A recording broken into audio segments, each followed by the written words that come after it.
eo amin'ny sehatry ny toe-karena trano entina nampiana ny fahaiza-manao ny mpiasa malagasy dia nisy ny fananganana ny tahirim-bola mikasika ny fiofanana arakasa eto Madagasikara. Komity manokana izay ahitana ny sehatra tsy miankina sy ny ministera no niarana molavola ity tetikasa ity. Fanazavana eo amin'ny sary ny Mamy Rasoaneva. Amin'ny ankapobeny dia tsy ampy ny fahaiza-manao ny mpiasa malagasy na eo amin'ny sehatra tsy miankina na amin'ny asa-panjakana. Mahakasika an'ity farany dia voafetra ihany koa ny fahafahana manome asa satria dia manodidina ny 5 alina sy 2 hetsy ihany ny mpiasa-panjakana.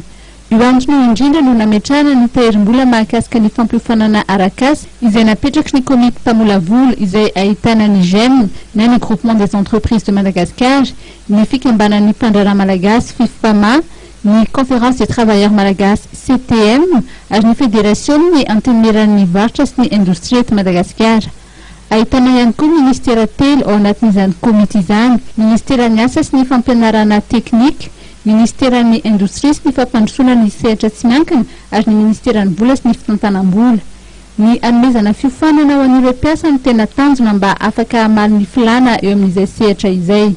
Ny étude izay nataon'ny cabinet voatendry karakara azy io dia nielohavana consultation tena hoe large consultation fa kakevitra ny akolafikery rehetra ary tafiditra ao anatin'ny nalaina hevitra tamin'izany ny solitena ny fanjakana izay misehatra ao anatin'ny hoe formation professionnelle io nalaina hevitra ihany koa ny atao hoe ny sehatra manao ny fitantanam-bola eto amin'ny firenena, ny fampivoarana ny secteur privé raha ty amin'ny côté ny fanjakana no resahana dia nalaina ny hevitra, nalaina ambony, nalaina ambany inona mifetraika azany eo amin'ny fitantanam-bola ny firenena, inona no ahoana fandehan'izany fongue d'abe zay alaina amin'ny orinasa zany dia ahoana fomba hitantanana azy sy ny sisa zany.